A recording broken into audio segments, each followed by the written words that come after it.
Abusia for anansi en wakwaba eba expand 1 TV. Nameless jumadi ni wani gu so a o hwe yen. Enanso ya ba wo fie ye de nsema ehu hia.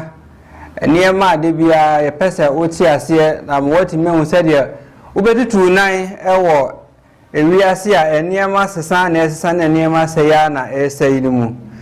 De bia de meka ne se ubepie Nameless platform we so dia na eye nhira bi na aben o ene se ye share nimdie a efa abrabo nyina ho de efa wo ho na de efa me ho de efa wo nua ho de efa Ghana ho de efa wiase nyina ho ena afi ni me betimi ama wadwene mu ada ho watimi ate ne ma ase ye se de be ya o fa ne ma bebre anchechire wo ho okay eti yesraw se nani da edikan ya wo hwe yenya ye best se subscribe wa ase honom share page no na mo wabusuafo ne onuanom nso enhwe bi ade ehu hia betimi aboa ana se de betimi ade aboa ye dwumadie ya ne se wo hwe ne keke nso wo be share wo hwe wo phone no so ana ma share hwe na be won se share button we won nche hono ma wo press so a ebe kwa nkrofo nso di wachi amom nso nya bi ahwe sa nso na so wo comment bi a pese ubisa na se fa di wona se bisa bi a obetimi send it to your number na wo screen no so no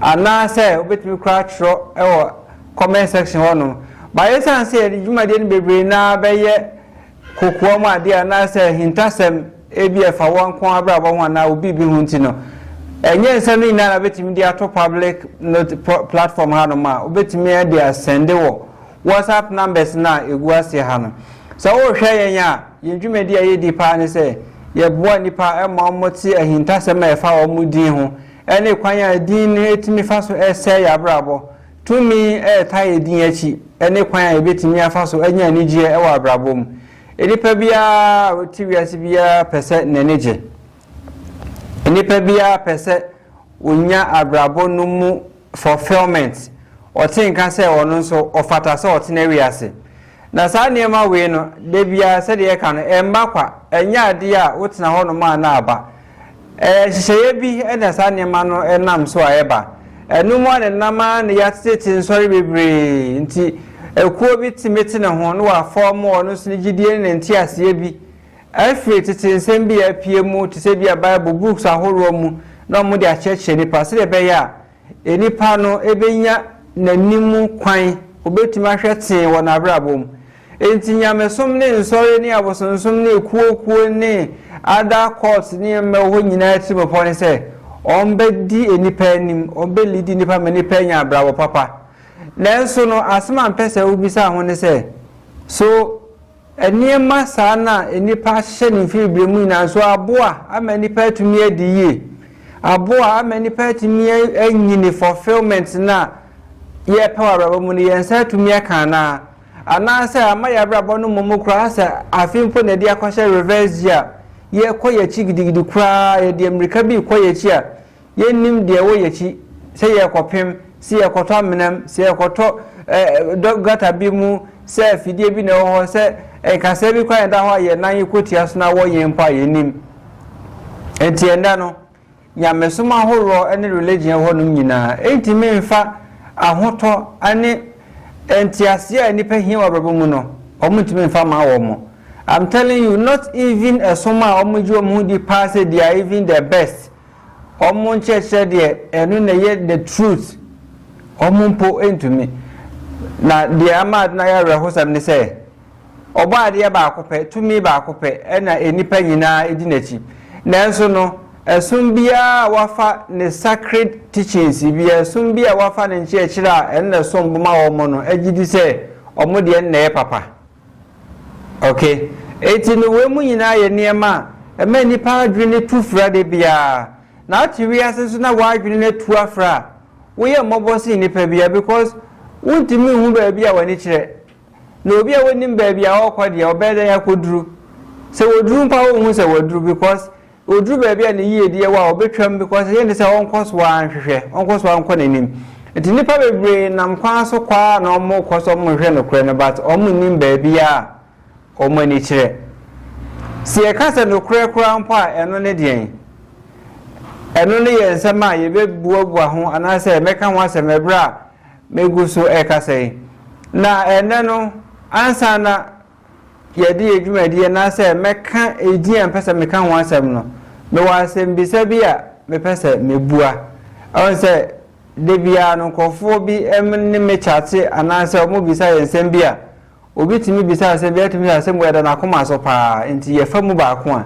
ne yɛbua ne yɛma nipa na anya nteaseɛ bi ɛwɔ no ho ɛnɛ deɛ mebɛka ho asɛm yi ɛbɛyɛ biribi a bepɛsɛ mebie wan kasa wadwene mu deɛ fɛ no consciousness na wa honhom mu ani no ɛma wode wadwene to hɔ na wode si aseɛ eti no deɛ obi sai sɛ ɛwɔ ho kwan sɛ ɛma ɛyɛ asɔre ɛwɔ ho kwan sɛ ɛma di asɔfoɔ me mebua saa asɛm no from biblical point of view because menya sɔfo ɛna nya asɔfoɔ adwuma na meyɛ wɔ ha meyɛ spiritual person a spiritual philosopher obi a me kyerɛkyerɛ hintasɛm a emu da hɔ atwɛ sɛ ɔte meka na sɛ eti obi a ɔkyerɛkyerɛ hintasɛm a emu da hɔ no kyerɛ sɛ wode asɛm ne ba logically no me ne ɔbɛ reason na me nso mekyerɛ m'adwene a menka sɛ kyinkyini adeɛ maka no ɛna fa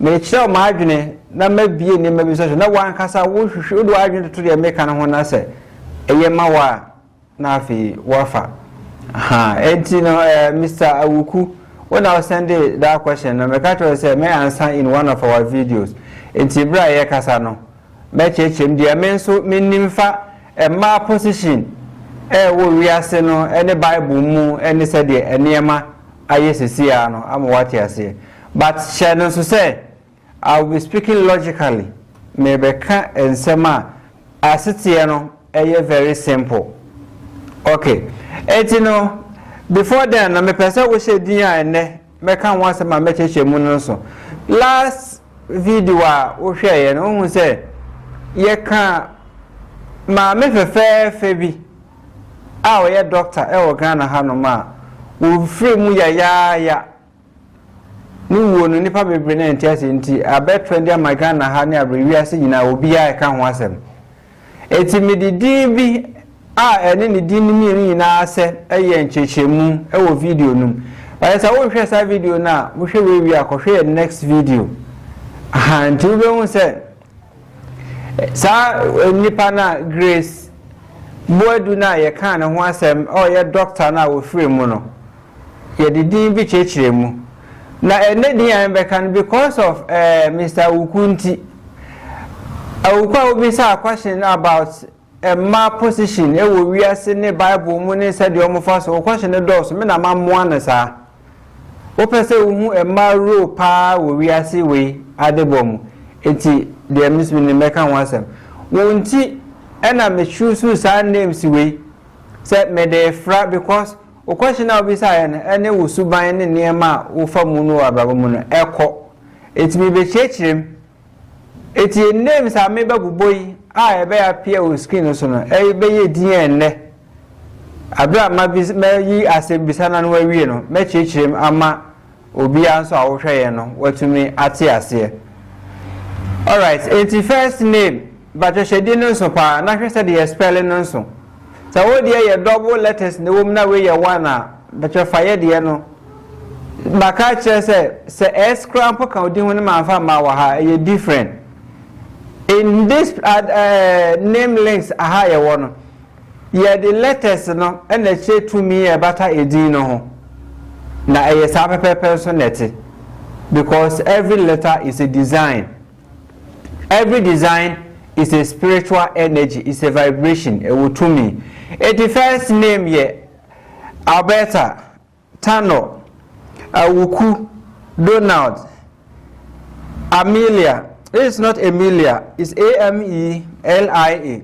Okay, Ameyao, Viola, Olivia, Sophia, Sappho, Ottabel, Ransford, Hayford, Akon. Edmubon Akon, but you are Akon or Ghana ha, tell me fire. We have Kwajo, Laurentia, Georgette, Agor, Carlos, Morgan, Finn, FYNN, Hammond, Abena say a chechem that I will your names na ye church local names muntu hwe ya but okoba hwehwe video num na hwehwe abena mini na tie ni 41. We have Jason Nato Aite. This Aite channel, we have AYITEY, any different from this ARYEETEY. Bradford Hallow Adiko Adiko ADICO. Dosia Paulinus. We have Baron Patton and then Kano. This Kano is a state in Nigeria. I made the best share because the person who amunim Nigeria na amunim Kano state, you know. After year cancer, the winning the impact be real. Fatoto people living in Kano in Nigeria almost by almost attitude. We who didn't hear to me with him and run any pebia life. May say so be catch that was say enye din control nipa life. Ne mom honhom fufuo bi e na kire wo de wo ye e na direct wa brabo wo destiny bi a ye de wo wa chede bi ya mede ma wo e na control aka che nipa nsa memmese oboa se say nipa on challenge me wo context bia so say ye me defend the enti a me se edin e na control bi abrabo edin control 90% of life. The other 10% no has been shared by the society. Oh my me, oh papa, any school I'll call any of friends. It's just a 10%. It is a obi nim deal with one intercept. Now when him be before no him say I don't know the best here and the control nipa. No, or they can't hold their many problem.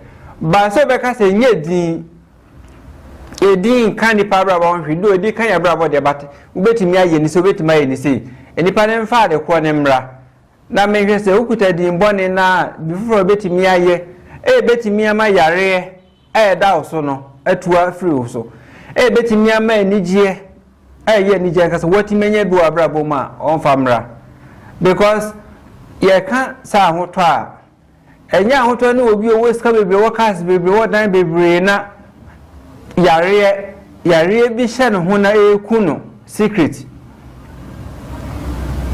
kai ho doctor wo ye herbal doctor onwu ndane dem onwu ewowuo bi a nipa rebe ho sa ye kan se obi enwu ba se de mechire no so ne mbe ya adwen pa de be hu se doctor we wuo no be strike ensem bebre wo mo a mo kon ho kwaje yare hwe no mo adwenem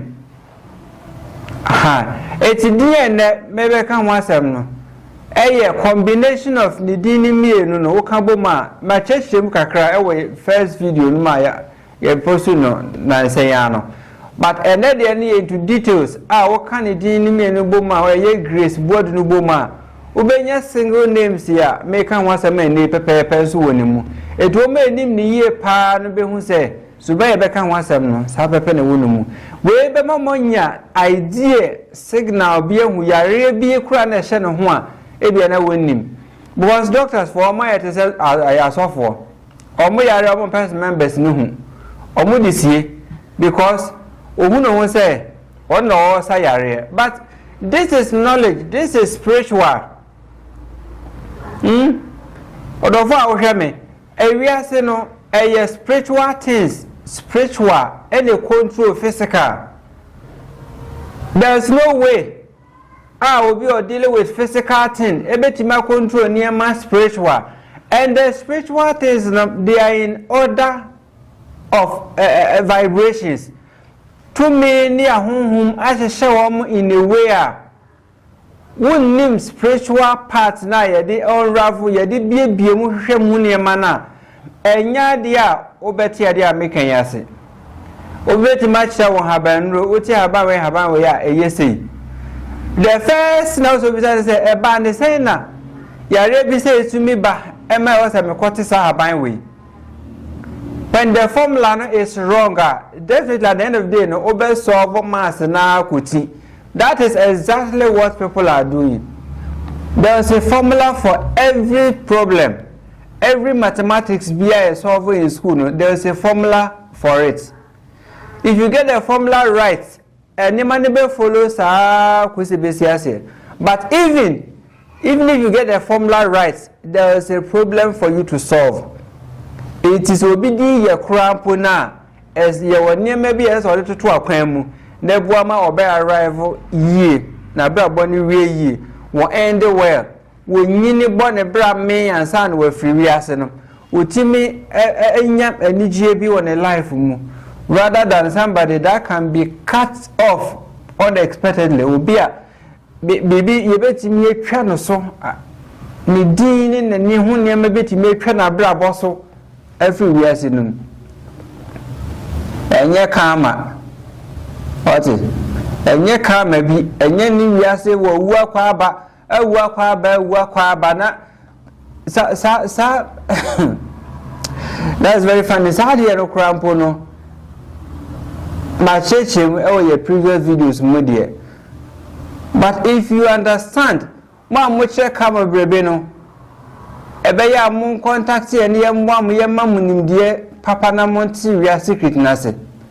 Cause kama is one of the most confusing things so the ebia yenia kama doctor ya wawi Grace Bodu etoto kama ho a me ngintu because me hwe ndi ni mienu ni nyina ne di ne ka boma bitimi hu ne destiny ne ma no wo fight wa braboma na ye secret to ono wan kasa ente biko ya rebi kwa hye no ho a wo mbo bia mpamane ni fellow doctors impo ni nya awe Jesus de be kana to wo serious enti no de na me kan say doctors omote say pastors asofo akesefo no omo yare na omo dwane omo kwa da country ko hwa yare sa because omo mpese omo patients area omo timbe hu se omo yare ni nyina eye nimdie enipa bia so ni ho omo an se o yare because kwan e fa so exist ye live se no enema bebre na koye mu a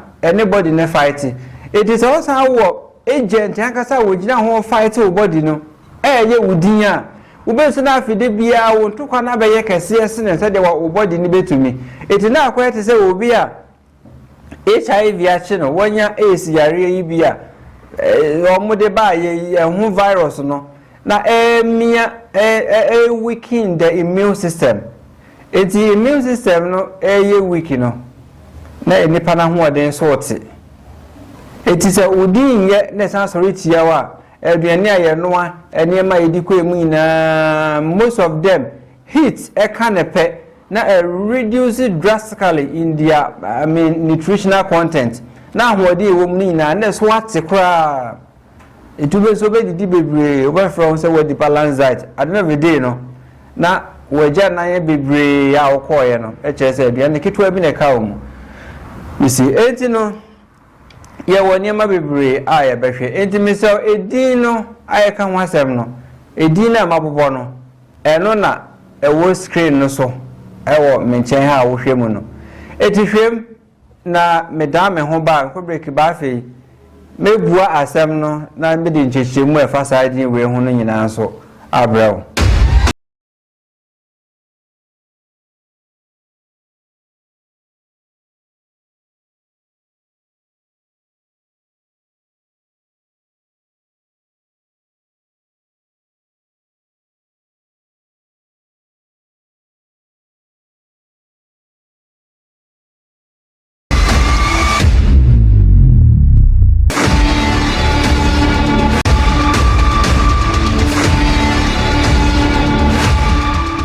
Okay, mesamo akwaba. All right, it's a higher name links. Expand One TV. It's a hintasem and a BSO. Dear Mekaya no. A dinner wasem and a meba beche munenso no. Medica yebua vinia bako a no so. Or pay hintasem pa or yam sumni. Ha, em say.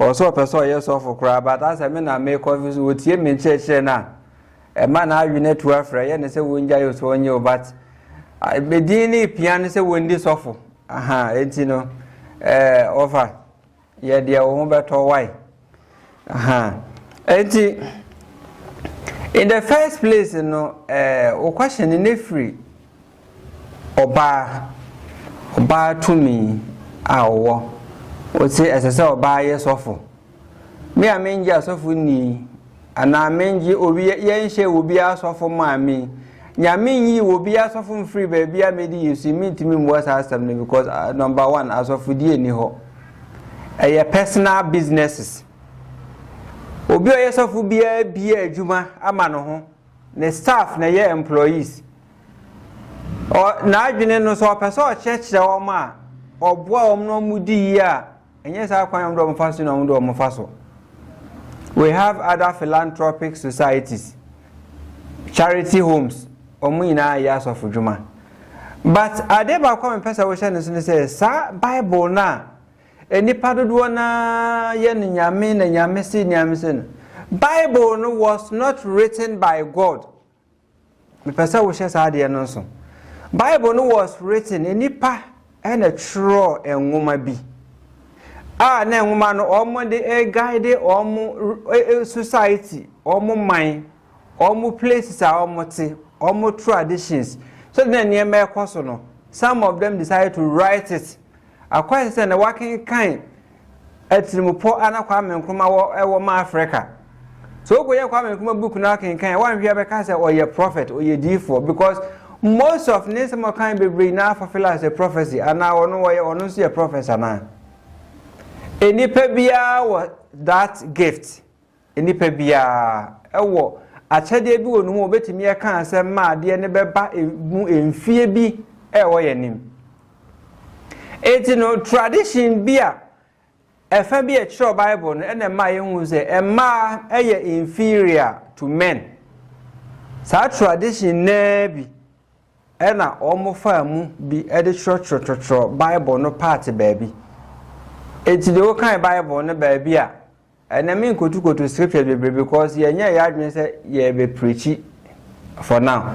But me quote scripture na ubetimia wo pesa wo refer a ubetimia kan wa betimia bio Bible no wa bie ho no makan. Eti no wo hwe enipa ebato mi pa me ka kire wo say me be explain this part no logically. You have the right to take what I'm saying and I say ubotugu and awujai, but don't insult me because I don't insult him, but I'm telling you what I know and what I believe. It's obia in France and emum obi person who no kura will find the logicality ube hu a poor me person me sane no evo asama meka no. Say Bible say oba ehye bema ase anamebwa because minim say o kan part ne baby a like Genesis chapter 3 verses 16 or say ebra nipa ye bone no Yankopon edome oba ena o kan kire ne say oba ne bremu I mean ni labor mu ena obebre edi awoma na nani begina ni kunu obefe ni kunu. I mean I just want you to think when person wan kasa odwen ho. Does that mean say nenka wo be ye mra sin say de ne ma fa mu ya na? Okay, ye fa no to nchen. Emmo a wo hu odwen a wo woda, wo hu nantwie a wo woda. Wo hu this what horse our water. One okra our water. One aboy what? Do they get it likely? Is this easy? It in person will be someone say. Sa bonina Adam na yiri na ye do me wo mo awo mu obre no. The same thing and one so ye ya na say. Eye oba na nipa oba na ye kan waso makote bi oba bre ni kunu no. Okoma mboa no so bi di ye. Ana ne ba ne say na emwo yi na ewo a wo mo bre me mahu emwo bebre a wo mo woda a wo mo su wailing omo tietie mu eko up and down because eba na be hye abetua omo tailor aboa na pie no wo chim no osu a awo it's not easy. right from generation. The person out there said, the man who are normal formula, that is how it was created. It whoever formed the tree of life matters. Who stories any idea or say if na kwati the body be bre Adam die in the Adam die no ombe hu papa ne bone ni ankopon baaye no odome emema se ye nimu mfifire mu eni ebedidi na oba no so na wo mo bebre ta man yankopon di Adam ne wa betna garden nu mu na no monye bone ni o kan se Adam ntoto mo ne mu nyina di ni won hwe so na adwuma be ne ka ho na nya adwuma obaye di a ana no de mu kan Bible na ne say adwuma ne say o se ni pastor otna fa akosa wa bra wo nya adwuma research kura mpo enanim dia be kire se nipa o sori na wa nante wa nya exercise wa nkwa ma wo body ne yare wu ntem. Okay, logical thinking here you ma menche wade on wonsam hwe wonan mu. These two places was created for you to work. Sa niema mienu we ye boma se faye adwuma. Ubetime de wonan anante wonan manante 100 years wonan entaida. Entine esno se de Yankopon ye yensem esno leda awode ye yensem esno I mean the cells we yensem ni ye nan mu no is different from cell wo yaso ye nim ye face ye chi ye normal ye stomach layers womb all ye part of body ya eso ye every component with different cells wo honam stronku bia de oboy ye no ode ye etinenka adwuma ye nka ho no Yakopon de boy nya nka banse no create all those avenues no e your body part ho enti se wakokin kan bibi ne yese Adam ne Hawa ye boni nti ne ye dome oba enti ne kan se oba emre ana mamimi sa se wa wuhwa wa adwene mu pa no wuhwa oba ne be ma ho akwa ne ye bo ne first me kasa se mo ya minim se e be rise controversy bibre but me dem makato se de make no you are entitled to one's opinion. Me Johnny Awutie me. I'm telling you, say, I believe, say, your boba first, as an ebo bema. But a certain tradition, and as the concept, ama a be somehow inferior to a. Because minim say, most things are now say, 1 Corinthians chapter 11, verse 3. When the Christopher be quote to see 1 Corinthians 11 verse 3 or ba maybe tini Christo tini Yankopon or ba bia tini bema. It is true e wo fie mu there must be leadership meji erutum but in the form of creation abodi emu na nkasa no me say meji di say e man e bo mo first ma me ma this scenario se obi gbo ade na de bo no anazi na oye no na timu po ni se opesa ade no multiplier obekwa akofa de multiply first na so akofa de multiply no number 1 but according to Bible no na je si Yankopon po refi so obebo oba na mu multiply no odika bo be ma o multiply no etina bisa se wo opese bia ukonye unye aponche opese unye nantwie opese unya poultry farming. Do you first go and buy the males ukoto mema na ewo mu no ana obeto oba baako ana obeto mma be miensa na ope be ma baako e ma ne mema ye pese ye dore wo wiase a ahemfo na ye hia ommo enu ntina after today or might be so most countries, even worldwide, I mean, one universal, worldwide, a mardos same mema. Bema bakubeti ma impregnating ma by 20 in a day, even thousands in a day, one man. It's now sha Yankopon airbo bane bema mama bedore one or born the first. To me, obo the multiplier, and sana. okay then so many things have gone wrong and near ma than near butu ewi ase no yakopon ma oba be ma ne dae according to my Bible no and I will yi ne mfem pade ba ko e de bo ba e de bre no je se wanye saa de na enka ne purpose of the bo ni pay na ne nka eye wasteful waste. It's just a waste of time, because and God, as we know, is an all-knowing God. Obi oni bibia na our plans or any projections for thousands, millions of years. Now our body we are say about the garden, no our bo be abet na mu say wona bedore was asase so. But what I see is say me obo oba no later we say oba ni hiya security man. O hiya watchman. Eti mema ya watchman over men. It will be no say no. Oba iti garden mu ya ko no nko a. Eti say obe hiya obi a obebo no ho ban. And he created men. Whether so ye film paden free mema hon or ba hon or the boy bema na say and may be adane. Because the origin of Bible na show the book nankasa na omo copy Bible mun sem free mu na the Egyptian book of the dead, you know. Contradicts a lot of Nema Bible nankasa kan isisia. And this is a book that has been there for over 5,000 years before the Bible was even written. Before the first Bible, Genesis started say, yeah, true. That is where they derive most of the messages from. It is coming from traditional setup. Sunsumu obi munia mebia spirituality or more somne or more traditional beliefs. And now omujina so editroye.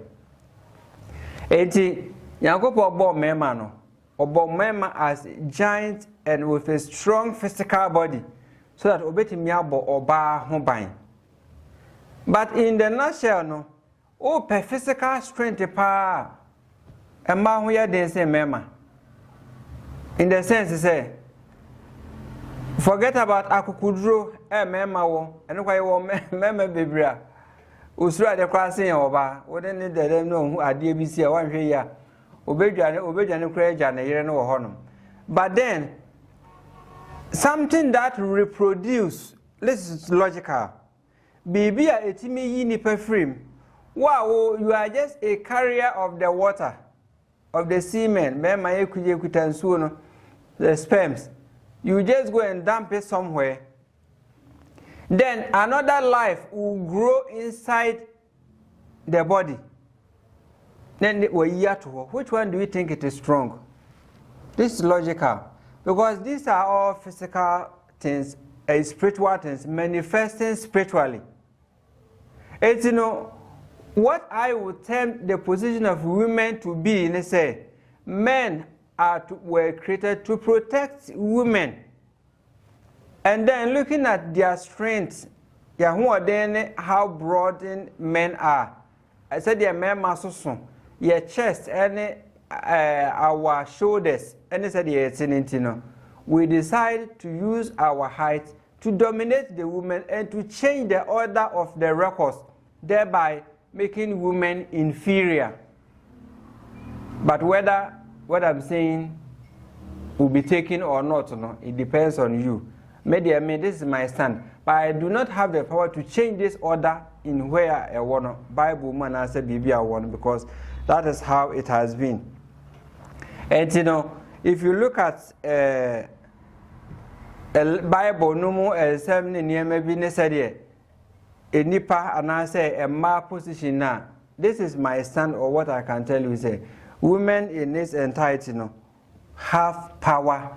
And they have the right to do everything that men can do. Though Bible no forbid, they almost said they should not be preaching. Because according to 1 Timothy 2:14, what says Oba any dada, which means women are vulnerable. Or says Oba and a Satan bedada, name Mumenya Bema. Now don't you think say men are even weaker than women? Because Oba na kasampo ye we no ono wo wona nkasa mpo e de be dada no wo wona the female no they had an encounter with the original power, the source of the power. But what about we males? We just got it from the second-hand source. Because oba no point me and convince ne kunu no said ye or 1 year no. But just one word, ayejuma. And we still say oba no be convince ne kunu na say whatever. Sometimes let me tell you something. If you read the Bible, now you will be a Bible making kaya. Don't try to defend certain portions with your own minds. This is what has led a lot of people calling themselves men of God and pastors, and I see and I saw and I watch this and this and that. Sometimes people change themselves to be lawyers for God, to be lawyers for the Bible. As if when the Bible was being written, they were there. But the Bible is one misleading book. If that is your only source of wisdom, then you lack wisdom. If the Bible is your only source of knowledge, you lack wisdom. Because you always become a false prophet. The Bible says, it will never come to pass. Names are Makan say, Yebekan once a mean names are says one crofwa. They will hardly experience some form of happiness. But then, if you are a leader, a man of God, and you don't even know this, the other side of names are what you feel say a Bible to be one of the Bible one what am Isaac na dia swano, Ubanatam Hagar na dia mano, Ubanatam Rebecca na dia mano, Ubaba what am Jacob na dia swano, what am Jonah, what Ezekiel, Isaiah na. Was the man almost not even knowing where these names, how it was even written before we even got our own alphabet. We said those days are not much to ABCD no. Now they have their own words, which means the position of the alphabet we have today was different from DS. Into to Isaac, ISAAC, and now. Those days, now Isaac would have been spelled like Ekra Devi Ebedikai. How would you know? But I know, say, the order of the letters have changed and it have affected how the spiritual order too have changed. And so this is how the whole thing is. So if you ask me, I will tell you that women represent multitude. Women represent multiplication. And when God created a reasi winum, now the purpose was to multiply. Or bless Adam and Eve, because they be fruitful and multiply. The two of them were in the books of their God's creation. Or Barney Bear Man and away and Copadim over. But now, or wine first. Media messy me enforce was ever, Miss or bar first. And a later. Who say a man yemre kakra we hear a body which is more physique and stronger to protect Obano. Eti beman ehu Obano, why is so happy? Who said this is my flesh. But ye behave say God ye bema because Bible nene me be mama portray Yankopon say or ye bema. Who told you? Who said so? Why I can't see am ye bema? How did you know? And now can come Bible. And now what here near the ma. Oh, it is the written order of the Bible, and I mean ma. But then, women are a certain form of creation that possess a lot of power, more than men. I've said something small. I was able to me what's the question? I say, and I feel so. We understand some portions of it, but maybe at one time, I might bring the part 2 of this section from detailed from the Bible and explain into the normal, principal sense of view. Now, Adolfo Ignatius who say, this life is full of mysteries. And any mystery that leads you to another mystery is not a mystery, it becomes a mystic. If a mystery you are trying to unravel leads you into another mystery, it becomes a mystic, and mysticism is nothing. Mysticism is a fabrication of lies. Mysticism is a clone of philosophy. Mysticism is a clone of philosophy. You know, it doesn't give the actual relief. So you need to unravel a mystery and attain freedom. It has to give you freedom at once. You have to be relieved. I was saying, na ya chechiro afi yesane ba nkwayesa na in the course of 70 years na wohwemu na as yasan chechiro mo eti asori kwofo bebre pastors for bebre asori for bebre is still looking for the truth, and they will never see it, because even when they see it they cannot recognize it. They have been deceived by their emotions, their feelings, their desire.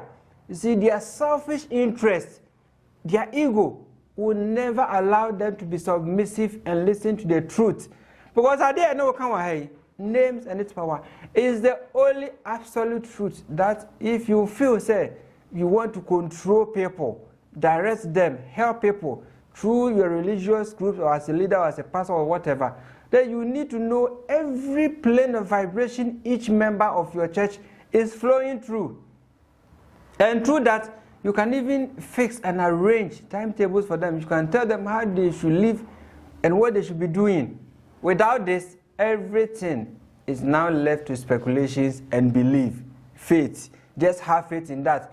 Just believe in this. Just follow that. And then, one day, unexpectedly, your whole end or life energy what struggling now will end in a misery.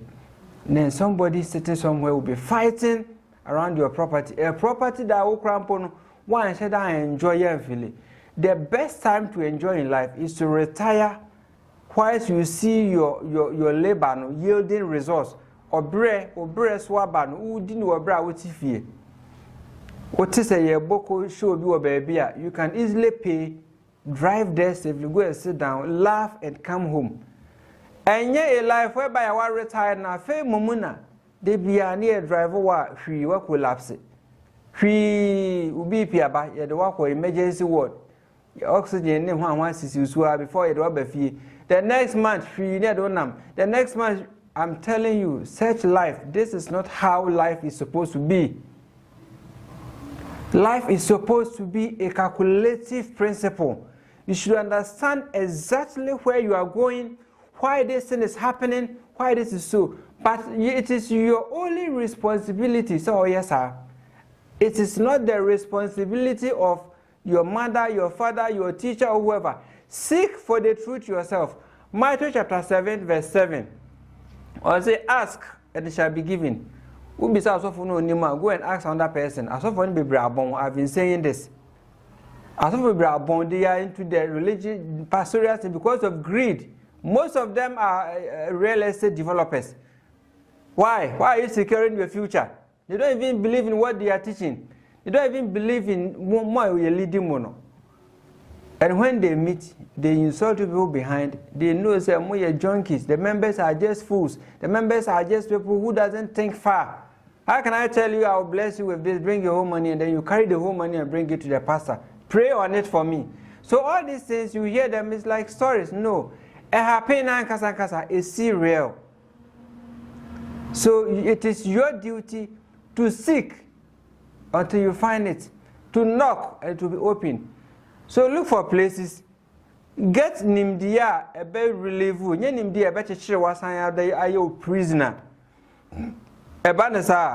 Then you become a mystic person, a mysticism, and I feel follow. And to what is our big catch? I was said, Tete Habanway, far away fra. I feel or China, you refocus Gina for corner junction, no jarry. Now bad luck we never quite walk away. Oguakoye ya adieche ya ni yi wadi wadwumam adieche na obi odo ka wu adieche ya bonse na adie na wo avoid no a multiply no in your life Ubezo wa no obi aka cha we say beto wayo. And you see idea yeto beto we no. Enu de chise nkofo na ton ade mamu no se de omu humu no nsenka mu bi nima. Eka wo bi solve problem man o kasa to ade pe, that is where you start running. You be betimi aya ade ama fine. Ebi ajade we say faka we ho. Fakogu ha. Ko tugu fa say it is okay, it's accepted. What the person have, conjured some things together, invite some forces and you want to take something away. But Jefa to faka and it will draw this to you. I'm telling you, run. Because efforts will be a free summer. This is how these things work. Mr. Uku, that is my point in with women. So by it, I will be sorry, our rights say will be. You forget about that Colossians issue like me ma oba kwasa one church or so oba di not nasi. That was one of the slavery teachings. Slaves in church no me ma oba kwasa one church no mom onye di na won sua ade en free be ma so person o sua ade a onko bisa ni kunu wo fie. When Paul said that was part of the slavery teachings. Yet the same Paul no kan say akwa nye di na ombre ne ho asema no wura. Of who created that kind of slavery no craft and the poem, Yankopon. And no boy Adam ne hawa na fi drew baby kono. Then the pani bia be ye poor, ya best say to say Yankopon, it will name this part as a slaves. I will sell this people into captivity. My slaves. Slaves came out of dominance. And embrace ye be control nipa, ye greed near the nipa so. And a man nipa be more dear near de ko say be wukum bina. They were captured to be slaves, and from there, some people decided to say, "Be more crowd, baby, Jimmy crossing will be." That is we the blacks, and the young one who control. In coming to control us, they brought so many forms. They take a lot of form to come and they control us. And the best way to control every human being is to capture their mindsets. Because I didn't know that would say, when your destiny, no, they are doing real and I'm more by it's how you be trained, how we teach you near how you go school near my who's never more by and you train you and slave you grow and you still be happy with your slavery system. That is why up to now, Africa will continue to be slaves until the world will be end because we cannot change that order. It takes years to mentor, to move people into that kind of slavery dungeon, and that is where we are. All right, names now. Medical abobo so acho da no, it is on the screen or beside her. Dada. A name like Alberta, Tano, Awuku, Donald, Amelia, Ameya, Viola, Olivia, Sophia, Asafo, Otabel, Ransford, Hamford. We have Akon, Anna Akon. I mean, the other name is Hayford. Okay, Kwajo, Lauricia, George Jets. Ebimoya double T, we are 1 T. We have Agor, Carlos, Morgan, Finn, Hammond, Abena, Jason, Nato, Aite, Bradford, Hallo, Adiko, Dosia, Paulinus, Barom, Patton, Paton. These names, in our can obedi me and Uboma, Ubenya the same destiny. Some names are very, very poor. Oka to Boma, Obesanya say, I was trying to get Obi or said, and I got one person, somebody like Raymond Asiedu. These two names combined, is very poor. I wonder how this person can really live a fulfilled and a happy life. If somebody is Raymond and the same name is Asiedu, it will give the person this same destiny ever become once a week. Eti me pacho ye waso ye pa na tie meaning no. On say meaning of names ayen de man is somehow different because one hwe here ugbo wa o hwe so beti say e bia abeta for de omo ye say ye kan me pani ye wi no, but the name no is a fully package of your life. It if it's a surname bit say bia Tano, Awuku, Ameyaw, Safo, I mean some names like maybe Kano, and I say Agor, and maybe Morgan, Nato, Aite, mean Adiko, whatever. When it's a surname, the name near say a create that attitude in a bush. For the first surname, Ninano, Ebenya says to buy Nibi. A first name, and also was to buy the amount. And I will count 2 names in the Boma, and I 3 names in Sukaboma, and also was to buy at the Bemount. It's a make first names the way one seminar Chewa. Na say who surname and other names a man can once a man. Nama can be what I want to say. And can't say the American and you know correct. But at least you will definitely get BB American woman a foul. That should say, Open say who detail who ye pa. You contact us, you will feel say you will scare Beji and San Yashudini in our mouth. Then we will do it for you. And this is the best investment you have to do on yourself. It's one-time payment to reveal a lot about you. We never put when you want to offer is for your own benefit. I will say, near Samawa. With time, our brother now will be shaping, or health will be in place, and Yama will start changing on your behalf. This is a kind of a dean and an impact, said the Niamatino. Eternity, some names here make once a good screen is in Acrophobia. They are highly independent people. We need more pensions war. More prefer or more pencil we will control better. It's one better direct, one better one of Hannah had every day because of that. Intino always and they are very determined. Or more mean or more rate house say, may idea we present me yes, on. When you can be determined that they hardly change their mind. And I debut a person once a 1 minute or bayadiano, a quabias or bayadiano. And in their life, now school time, no, they can be very interested in science and then mathematics. Kai say, Mrs. Sardine, we can't sister now, a doctor, yeah, what we Grace. What no can it mean, Uboma, Ubenya destiny, American once a money. A departure fashion would trim, Nasa wouldn't now. What to me, who say that. Etino say schools school na say subject or manage hono they are very good at that. Once at the ninja course hono or begin who's the best on a ninja one they are we are den pompe.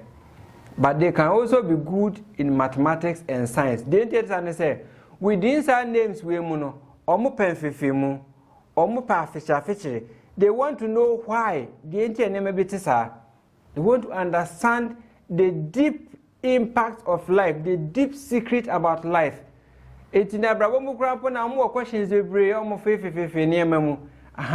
They are very clever and they are no more imaginative mind.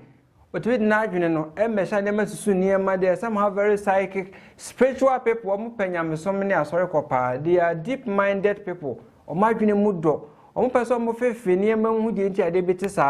Most of this go in a bit matter near so for easily because Ophilise a we are seno and your man may be woman want to as our tears here. They can be drawn to the occultic world and as a religious group and as a software and as a kubia a yahoo himself. So a traditional person now or perhaps so many and rose calling near maybe or with a bit mere money who that in the new moon sem. Those are the things that they be able to bother or margin. In zones will be designed software, and they are also analytical people, very analytical. I say they be or they are doing true near my home. This is the reason why I'm a bit my good mathematicians, because maths and who hears we are very analytical. Or so with the wire in a to them out to me, share near my what to me, Atia said near Martin. They can be popular, or to me, so we for almost school, and I said, almost school question. They can easily become writers because omo per writing, omo person keep note, omo person ye keep a debate to, omo per kasa bebre. They rather want to take note. And most of them can become an author, with my book writer, because they omo ni ha ewa bra or much run. They can do a lot of things. They can become an author. They can be highly educated people. They can be anything depending on how a support on being a free society, which is omo parents and omo educational system and I say Bibisa. And now in their life no omo passum due any entiasie ebribia and they want to make sure say baby there is peace there but who names Uncle we are in as much as o pay peace, on pensy, on party. What it na and ye nebubefu, because they have a certain self-contained nature. Their self-contained nature, and sometimes aloofness, said ye, to me, ye as a womuna, as an ninja, as or ye pnimunyam ped that attitude, it to me, my debian, or money microphone term, it to me, as there was no freeness. For this people are not cheerful people. Who now to me say, or no beer with nimwa, they don't easily open up. They are very reserved, quiet, but very wicked. Obetime do waste you, obetime a proud, obetime you be. Meanwhile, they are very kind, they desire peace and understanding. It is a uko chia kwa we naso, and go forward be naso, no so obey your dear proud, and so obey your bibia. You should stand well. Because these are part of the names that are very destructive. They are highly disappointing. When you be bra, who was our names without swa, and my brabono be din ama, you struggle so many things. Usika sem, wawari sem, wajuma sem ne, association ina, kofobe who say, you are not even good to be kept as a friend. One casabe who say, who knew biana who open up, person in the pan yard for because there will be a lot of separateness attitude from you. Today, biano, they like to be alone. Or per se, obey an uncle, no quantity. Or don't come bet my quatina baby, a quatina quashe baby, no, I can say, or don't come bet me, I shall them the whole day because I won't be a crown on qua or dinner home. And they are very close to nature, and and there may be a far and her buying. Remember, that's the reason why this doctor became a herbal doctor, because naturally, she will have the natural desire for natural things for her buying. It will swing on one day, and I for a home doctor on him before, but not knowing, say, I was saying, could swing home side, who said you were bed draw home atalen home. Uncle Bassa, ama, one we near my else and cautious, it will be as it. So it is. And this support can also be chaotic. On bet my and to quape for, on bet my nipa, almost a mere trying, no more hard drain, no more pen to qua. And this attitude, can also sometimes it me hard drain, kakra. Because on say, Obi a debian be fan arguing musa 110 year mass, and go for waiting. Debiano, never before my musa. I said they don't understand why, never because we are in the course of that, it can create pressure and tension. Oh, man, Casancasa or marginal. And at Debiano, they are also restless, they are very active. Oh, or person or kwaha or two kwanya. Oh, that medical casa or mopen fifimu or mopen research. They want to delve into things. Because of that, it's all sure they be net with himself, also quite machine and sabacano or means now, or bet to quanyako. It won't prefer quatina. Omutu kwa no muchi kwa no mukwa panda mo. It is that kind of activeness no eti mo muti mi lose ade bia o ma brenya pa enti timi cause a lot of losses omuti mi ko share kwanshia accident ema omu omu pra mane ne esan ebetu omu. They can experience tragic event omu adwuma kwa jet mi to mema ne to meshe. They can have I mean enema bebrebe timi ama body nankasa a fight against womu e ma waresem odwuma sem edidie ne ho yaresem nyina no is high tale sadin we mu na sometimes responsibilities was uncle for ways it me pile by ye kese amoma adwene etimi tufra etubo say they easily get hurt enchena asem ahye no ubetimi na kan asem bia ma ye ne ya odi be hye no mu an efebro on kan kire wo dasade a wo ye ahye me wonya ho kwan na obeye obi etuaka without even knowing. That is why they can be extremely wicked. Obetime na yade ade be hye no on feel da on kasa because sometimes ne all attitude mu ne wo mu say obetime punish with a chilly silence. Aye din on kasa to him or her no or twaso by not talking to you. Or more sa attitude no entina they can easily get offended. And there's a lot of misunderstanding between them. Close associate for Ben Omono. Maintain once bebre and omotafam. They can experience a lot of NTSA, maintain once in that kind of stuff. They pass through a lot of time, a lot of misunderstanding. This is the reason why. But 80% of microphones are names we a bit measure our real problems, our rejaye, our real accidents, and the manamano, home, attach to these names. Remember, names no a spirit, and this is how they operate. And now one thing about them so that they don't like advice. Omo pefutu, omo peso bitu omo for. Obeti my idiot now what no for sorry on for that means no ferre no. On ferre with the and the kind of man who said okay on for. But ferre obeti met now you near you down one. And you only know peso to you whom Lankas and Baba have not work into no better than on for. That is why Muslim they learn from bad experiences, tragic events. As some no two or more maniemu and no muslia lesson every. Sometimes it is difficult for them to control our moods. When they know or 1 hour, next time or 2 seconds, 5 minutes, their life attitude is not stable. Almost ya.